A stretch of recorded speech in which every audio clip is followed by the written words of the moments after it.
আপনি মানেন বা না মানেন, আজকের বিশ্বে সামরিক শক্তি, অর্থনীতি এবং প্রযুক্তিগত অগ্রগতির দিক থেকে ভারত এক বিস্ময়কর গতিতে এগিয়ে চলেছে। যে দেশটিকে একসময় তৃতীয় বিশ্বের দরিদ্র রাষ্ট্র হিসেবে দেখা হতো, আজ সেই ভারত নিজেকে প্রতিষ্ঠিত করেছে একটি উদীয়মান সুপার পাওয়ার হিসেবে। এই পরিবর্তন হঠাৎ করে আসেনি, বরং কয়েক দশকের পরিকল্পনা, সংকট মোকাবিলা এবং ধাপে ধাপে উন্নয়নের ফল। ১৯৪৭ সালে স্বাধীনতার পর ভারত ছিল একটি ভঙ্গুর অর্থনীতির দেশ। ব্রিটিশ শাসনের দীর্ঘ প্রভাব, শিল্প খাতের দুর্বলতা এবং ব্যাপক দারিদ্র্য দেশের অগ্রগতিকে বাধাগ্রস্ত করেছিল। স্বাধীনতার পর প্রথম কয়েক দশক ভারত একটি সমাজতান্ত্রিক ধাঁচের অর্থনীতি অনুসরণ করে, যেখানে রাষ্ট্র নিয়ন্ত্রণ ছিল বেশি। কিন্তু এই মডেল খুব একটা সফল হয়নি। ধীরে ধীরে দেশটি অর্থনৈতিক স্থবিরতার দিকে এগোতে থাকে। পরিস্থিতি চরম আকার ধারণ করে ১৯৯১ সালে। সে সময় ভারতের বৈদেশিক মুদ্রার রিজার্ভ নেমে আসে মাত্র $১.২ বিলিয়ন, যা দিয়ে মাত্র কয়েক সপ্তাহের আমদানি সম্ভব ছিল। দেশ কার্যত দেউলিয়া হওয়ার পথে ছিল।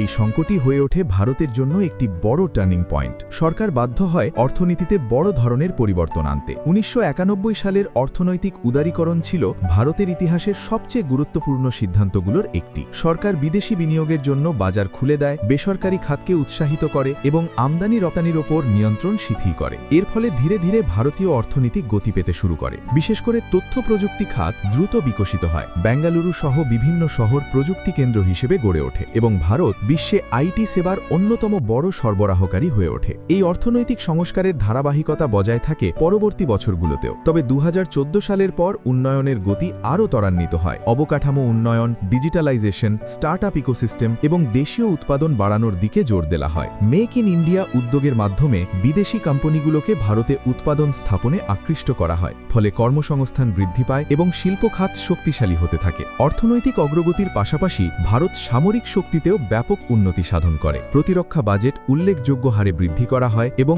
আধুনিক প্রযুক্তি সংযোজনের মাধ্যমে সেনাবাহিনীকে আরও শক্তিশালী করা হয়। ভারত নিজস্ব ক্ষেপণাস্ত্র প্রযুক্তি উন্নয়ন করেছে, যার মধ্যে রয়েছে দূরপাল্লার ব্যালিস্টিক মিসাইল। একই সঙ্গে আধুনিক যুদ্ধবিমান, সাবমেরিন এবং এয়ারক্রাফট ক্যারিয়ার যুক্ত হওয়ায় নৌবাহিনী ও বিমান বাহিনীর সক্ষমতা বহুগুণে বেড়েছে। সবচেয়ে গুরুত্বপূর্ণ বিষয় হল ভারত এখন প্রতিরক্ষা খাতে স্বনির্ভর হওয়ার চেষ্টা করছে। আগে যেখানে বিদেশ থেকে অস্ত্র আমদানির ওপর নির্ভর করতে হতো, এখন দেশটি নিজেই অস্ত্র উৎপাদনের দিকে এগোচ্ছে। এর ফলে শুধু সামরিক শক্তি নয়, অর্থনীতিতেও ইতিবাচক প্রভাব পড়ছে। মহাকাশ গবেষণায় ভারতের অগ্রগতি বিশ্বকে বিস্মিত করেছে। অল্প খরচে সফল মহাকাশ মিশন পরিচালনা করে ভারত প্রমাণ করেছে যে দক্ষ পরিকল্পনা এবং প্রযুক্তির সঠিক ব্যবহার থাকলে সীমিত সম্পদ দিয়েও বড় সাফল্য অর্জন সম্ভব। চন্দ্র অভিযান, মঙ্গল অভিযান এবং স্যাটেলাইট উৎক্ষেপণে ভারতের সাফল্য দেশটির প্রযুক্তিগত সক্ষমতার একটি স্পষ্ট প্রমাণ। কূটনৈতিক ক্ষেত্রেও ভারত অত্যন্ত কৌশলী অবস্থান গ্রহণ করেছে। একদিকে যুক্তরাষ্ট্রের সঙ্গে ঘনিষ্ঠ সম্পর্ক বজায় রাখছে, অন্যদিকে রাশিয়ার সঙ্গে প্রতিরক্ষা সহযোগিতা চালিয়ে যাচ্ছে। চীনের সঙ্গে প্রতিযোগিতা থাকলেও অর্থনৈতিক সম্পর্ক পুরোপুরি ছিন্ন করেনি। এই ভারসাম্যপূর্ণ কূটনীতি